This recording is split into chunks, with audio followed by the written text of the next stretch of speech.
नमस्कार दोस्तों, electrical technician channel में आपका स्वागत है। दोस्तों, आज का वीडियो हमारा इन्वर्टर के बारे में है। दोस्तों, इसके पहले मैंने इन्वर्टर के वायरिंग के बारे में ऑलरेडी एक वीडियो बना चुका हूं, लेकिन उस वीडियो को देखने के बाद आपके माइंड में थोड़ा सा डाउट और कन्फ्यूजन आ गया था। उसी डाउट और कन्फ्यूजन को क्लियर करने के लिए मैं इस वीडियो को बना रहा हूँ। तो देखिए दोस्तों, यहाँ पे एक रूम है। इस रूम में आप देख सकते हैं कि दो पावर सॉकेट और एक स्विच बोर्ड है। अब ये जो पावर सॉकेट है, इसका इस्तेमाल इस वॉशिंग मशीन को चलाने के लिए किया जा रहा है और यहाँ पे एक स्पेयर में हमारे पास पावर सॉकेट है। उसके बाद यहाँ पर हमारे पास एक स्विच बोर्ड है। अब ये जो स्विच बोर्ड है, इसमें 3 स्विच है और तीनों स्विच के द्वारा हमारा जो बल्ब, फैन और ये सॉकेट है उसको कंट्रोल किया गया है। अब यदि हमें इस रूम में इन्वर्टर का कनेक्शन करना है तो हमें चाहिए एक इन्वर्टर और एक बैटरी। दोस्तों, ये जो बैटरी है वो क्या करता है, पावर सप्लाई को स्टोर करके रखता है और ये जो हमारा इन्वर्टर है वो क्या करता है, डीसी पावर सप्लाई को एसी में कन्वर्ट करता है। अब ये जो हमारा इन्वर्टर है उसके कुछ और बेनिफिट हैं, जैसे कि यही इन्वर्टर हमारा इस बैटरी को चार्ज करेगा। उसके साथ साथ में इस इन्वर्टर में एक चेंज ओवर स्विच भी होता है। इसके बारे में आपको आगे बताऊंगा। अब दोस्तों देखिए, ये जो हमारा इन्वर्टर होता है इसमें 3 केबल होते हैं। एक तो रेड केबल, दूसरा ब्लैक केबल और एक ये वाली केबल। तो इन सभी केबलों को किस प्रकार से कनेक्शन करेंगे एक बात समझ लीजिए। ये जो रेड केबल होता है उसको हमें इस बैटरी के पॉजिटिव टर्मिनल के साथ कनेक्ट करना होता है और ये जो ब्लैक केबल है उसको हम बैटरी के नेगेटिव टर्मिनल के साथ कनेक्ट करते हैं। अब यहाँ पे दोस्तों देखिएगा, ये जो केबल है ये हमारा चार्जिंग केबल होता है, यानी कि इस इन्वर्टर को एसी पावर सप्लाई देने के लिए हम इस केबल का इस्तेमाल करते हैं। तो इस इन्वर्टर को पावर सप्लाई देने के लिए हम यहाँ पे एक 3 पिन प्लग टॉप का इस्तेमाल करते हैं और उसके बाद हम क्या करते हैं कि ये जो हमारा केबल है उसको ले जाके इस प्लग टॉप के साथ कनेक्शन कर देते हैं। दोस्तों, ये जो हमारा प्लग टॉप है इसमें 3 पिन होता है। एक तो हमारा अर्थिंग के लिए, दूसरा फेस के लिए और तीसरा न्यूट्रल सप्लाई के लिए। दोस्तों, लास्ट वीडियो में आप लोगों ने कमेंट करके पूछे थे कि सर ये जो हमारा इन्वर्टर है उसको अर्थिंग किस प्रकार से मिलेगा। दोस्तों देखिए, ये जो हमारा प्लग टॉप है उसको हमें इस सॉकेट में कनेक्ट करना पड़ता है। अब जब हम इस प्लग टॉप को इस सॉकेट में कनेक्ट करते हैं तो क्या होता है, जो फेस सप्लाई, न्यूट्रल सप्लाई और जो अर्थिंग है वो इस इन्वर्टर में चली जाती है। अब ये जो हमारा वायर है यानी कि केबल है, इसका जो ग्रीन वायर होती है उसको हम इस इन्वर्टर के बॉडी के साथ कनेक्ट करते हैं, जिससे क्या होता है, जो अर्थिंग है वो यहाँ से निकल के इस इन्वर्टर के बॉडी में चली जाती है। इसीलिए इस इन्वर्टर को हमें अलग से अर्थिंग देने की ज़रूरत नहीं पड़ता। तो आई होप कि जो आपका डाउट था कि इन्वर्टर को हम अर्थिंग क्यों नहीं कनेक्ट किए वो क्लियर हो गया होगा। दोस्तों, अब हमें इस इन्वर्टर के द्वारा आउटपुट पावर सप्लाई लेना है।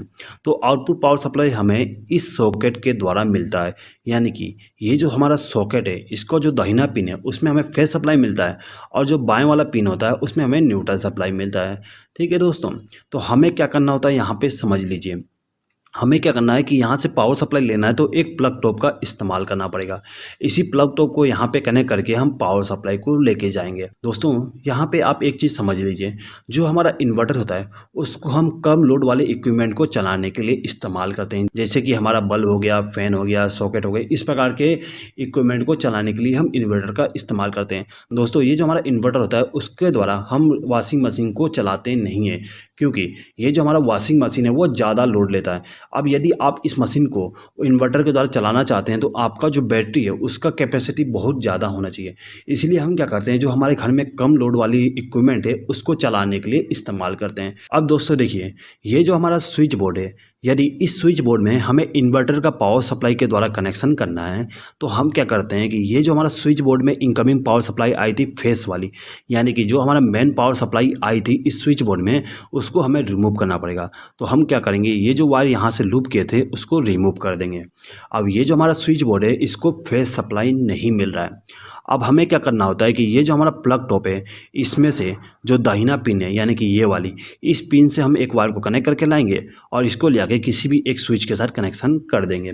अब यहाँ पे दोस्तों देखिएगा, यहाँ पर हमने एक वायर के द्वारा सभी स्विच को इनकमिंग पावर सप्लाई दे दिए है। अब इसके आउटगोइंग पावर सप्लाई को हम किसी प्रकार का चेंजेस नहीं करते हैं, पूरा सेम टू सेम रहेगा। दोस्तों, यहाँ पे हमारा जो इन्वर्टर का कनेक्शन था वो कंप्लीट हो गया है। दोस्तों, यहाँ पे आपके माइंड में एक डाउट आ रहा होगा कि सर आपने यहाँ पे न्यूट्रल सप्लाई का कनेक्शन तो किए नहीं और आप बोल रहे हैं कि आपका जो इन्वर्टर का कनेक्शन है वो कंप्लीट हो गया। दोस्तों इसी प्रकार का कन्फ्यूजन आपके माइंड में लास्ट वीडियो में भी आया था। उस वीडियो में आप लोगों ने कमेंट किए थे कि सर आपने न्यूट्रल सप्लाई का कनेक्शन करना भूल गए, सर आपने न्यूट्रल सप्लाई का कनेक्शन नहीं किया तो कैसे हमारा जो बल्ब है और फैन जो है वो कैसे वर्क करेगा। सर यहाँ पे यदि हमारा जो मेन पावर सप्लाई है वो फेल हो जाता है तो किस प्रकार से हमारा बल्ब फैन वर्क करेगा। सेम टू सेम क्वेश्चन था दोस्तों, आपने किए थे कि सर आपने जो न्यूट्रल सप्लाई है वो क्यों यूज नहीं किए। तो एक बात समझ लीजिए दोस्तों, आपको मैं बता देता हूँ कि यहाँ पर हम न्यूट्रल सप्लाई का यूज क्यों नहीं किए। दोस्तों ये जो हमारा इन्वर्टर का न्यूट्रल सप्लाई होती है यानी कि ये वाला पिन होता है, इस पिन में एक वायर कनेक्ट होता है और उसको ले जाके हमारा जो मेन पावर सप्लाई का न्यूट्रल होता है यानी कि ये जो हमारा मेन पावर सप्लाई की जो न्यूट्रल सप्लाई आई है वो इस पिन के साथ कनेक्ट रहता है। एक बार यहाँ पे डायग्राम के द्वारा समझ लीजिए, ये हमारा इन्वर्टर है, इस इन्वर्टर को हमने यहाँ पे फेज सप्लाई और न्यूट्रल सप्लाई दिए हैं। अब ये जो हमारा इन्वर्टर है इसका आउटपुट पावर सप्लाई हमने यहाँ से लिए हैं। अब ये जो हमारा फेज सप्लाई है उसको ले जाके हमने इक्विपमेंट को कनेक्ट कर दिया और जो न्यूट्रल सप्लाई इन इक्विपमेंट को दिया गया है वो डायरेक्ट मेन पावर सप्लाई के द्वारा दिया गया है। यहाँ पे आप देख सकते हो। अब दोस्तों यहाँ पे एक चीज़ देखिएगा, जो हमारा आउटपुट सॉकेट होता है उस सॉकेट का जो न्यूट्रल टर्मिनल होती है उस टर्मिनल में एक वायर को लूप करके हमारा जो मेन पावर सप्लाई का न्यूट्रल है उसके साथ कनेक्ट किया गया है। यानी कि हमारा जो इन्वर्टर है उसका जो न्यूट्रल सप्लाई होता है उसको मेन पावर सप्लाई का जो न्यूट्रल सप्लाई है उसके साथ एक कनेक्शन होता है, जिससे क्या होता है जो हमारा मेन पावर सप्लाई का न्यूट्रल और जो इन्वर्टर का न्यूट्रल है वो कॉमन हो जाती है। अब यदि आपके घर में जितने भी इक्विपमेंट है उसको कनेक्शन करने के लिए फेज सप्लाई का यूज़ करते हैं और जो मेन पावर सप्लाई का न्यूट्रल है उसका यूज़ करते हैं तो आपका घर में जितने भी इक्विपमेंट है वो वर्क करेगा, यहाँ पे किसी प्रकार का दिक्कत नहीं आएगा। तो इसीलिए यहाँ पर हम केवल फेज सप्लाई का इस्तेमाल कर रहे हैं। आई होप कि दोस्तों आपके माइंड में जो डाउट था कि सर हमने यहाँ पे न्यूट्रल सप्लाई का यूज़ क्यों नहीं कर रहे हैं तो वो क्लियर हो गया होगा।